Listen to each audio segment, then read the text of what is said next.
What if I told you that Jamaica's Prime Minister wants to make your next tweet a criminal offense?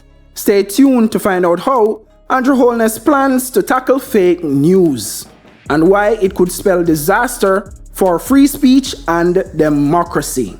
Hey there, patriotic internet friends and family. In today's video, we're diving into a hot topic that's got everyone talking: censorship in Jamaica.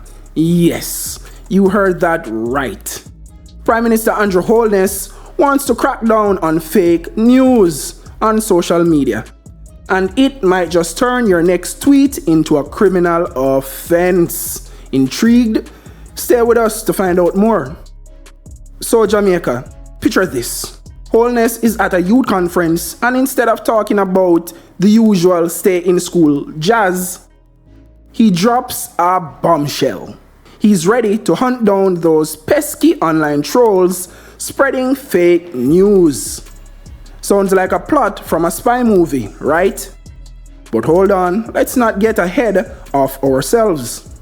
Now Jamaica, here is where it gets interesting. Prime Minister Holness warns that the online warriors who tarnish reputations are in for a rude awakening. He's basically saying, we're watching you, and not in a cute Santa Claus kind of way. More like a big brother is watching kind of way. Yikes. Holness says, recently I became aware of a situation where a young person made a post on social media that bordered on being defamatory, probably libelous. Oh, the horror. Someone said something mean on the internet. Better call the cyber police. But wait, there's more. Holness claims these posts are a part of a grand conspiracy by political rivals using young people to spread misinformation. Because nothing says youth empowerment like being a pawn in the Game of Thrones. Jamaica, but here's the kicker. Holness assures us that it's all in good conscience that these young folks aren't prosecuted. How generous. After all, they are just misguided youths who've strayed from the path of righteousness, right? Jamaica, but let's get real for a second. Cracking down on fake news sounds noble until you realize it's a direct hit to freedom of expression and privacy. It's like trying to kill a mosquito with a bazooka. You might get the bug, but you will blow up the whole house. Defamatory posts, political conspiracies, young people being used as pawns is all very dramatic. But let's strip away the theatrics and look at the core issue. The real core issue is censorship. Censorship, censorship, censorship. Jamaica, censorship is like trying to control the weather. Sure, you might be able to block out a few storms, but eventually the pressure builds up and you get a hurricane. By cracking down on fake news, Holness is essentially deciding what can and can't be said online. This isn't just about stopping false information, it's about controlling the narrative.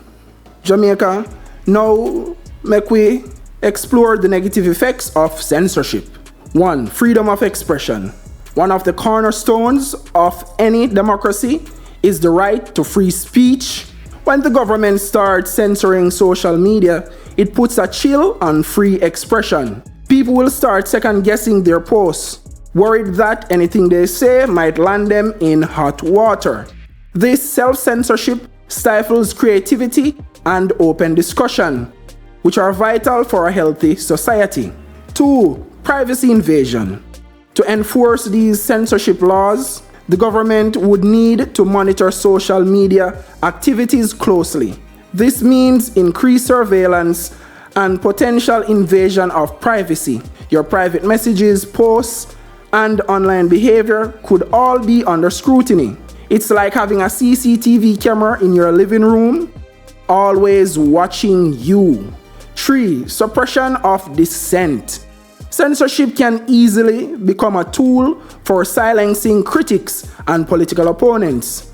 If the government controls what can be said online, they can suppress dissenting voices and stifle opposition. This leads to a one-sided narrative where only the government-approved version of events is heard, undermining the very principles of democracy. 4. Public mistrust. When people feel their voices are being suppressed, it breeds mistrust in the government. Citizens start to doubt the intentions of their leaders, leading to increased tensions and divisions within society. Trust is the glue that holds a democracy together, and censorship can erode that trust. 5. Chilling effects on journalism. Journalists and media outlets may become weary of reporting on sensitive issues, fearing legal repercussions. This can lead to less investigative journalism and a lack of accountability for those in power. An informed public is essential for a functioning democracy.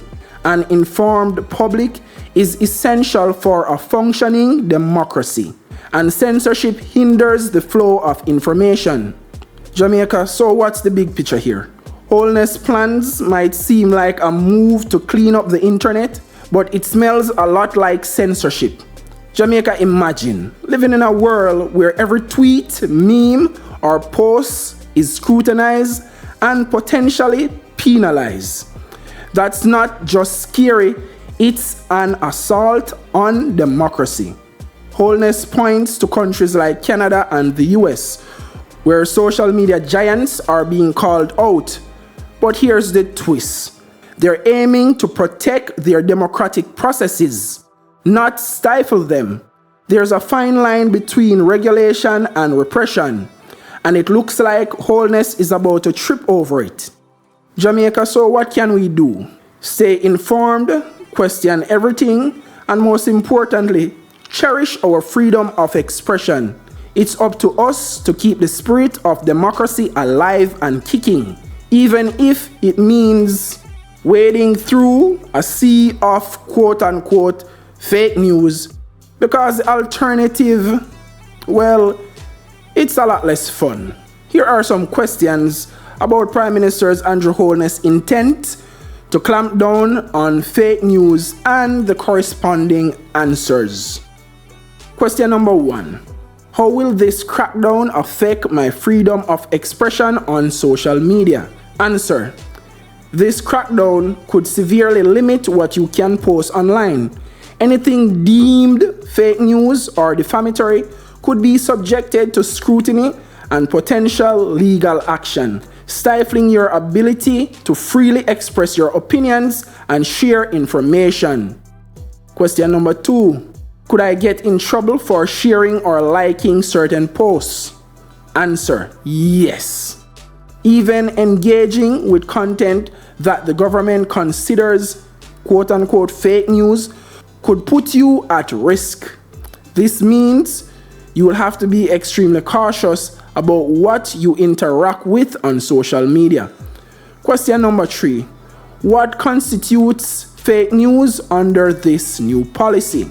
The definition of fake news can be quite broad and subjective.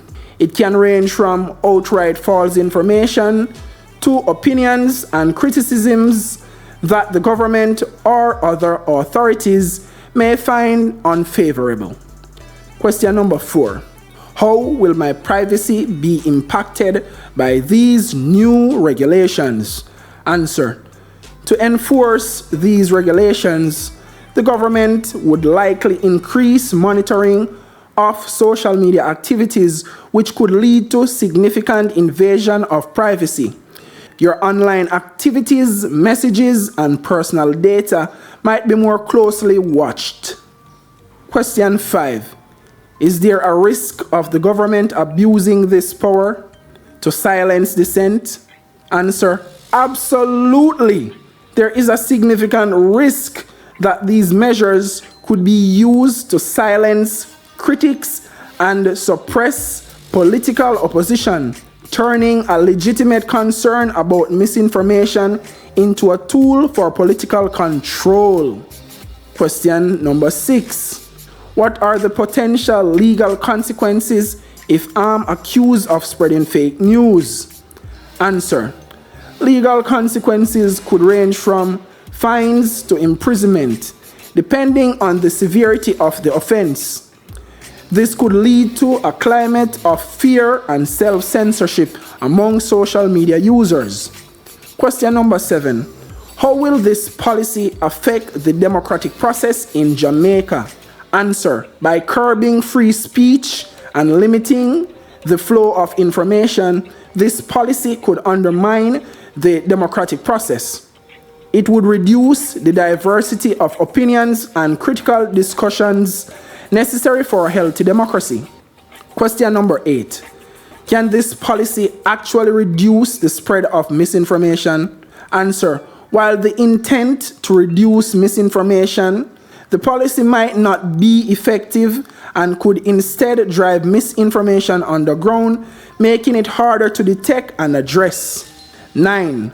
What can I do to protect my rights and freedoms in light of this policy? Answer: stay informed about your rights, support organizations that advocate for free speech and privacy, and participate in public discussions and protests against such restrictive measures. Question number 10.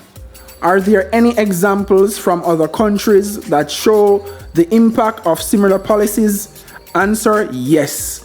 In countries like China and Russia, similar policies have led to extensive censorship and suppression of dissent. These examples highlight the dangers of such measures when used to control public opinion and limit freedoms.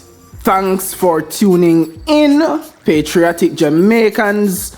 Don't forget to like, subscribe, and hit that notification bell so you never miss out on our deep dives into the world's quirkiest issues.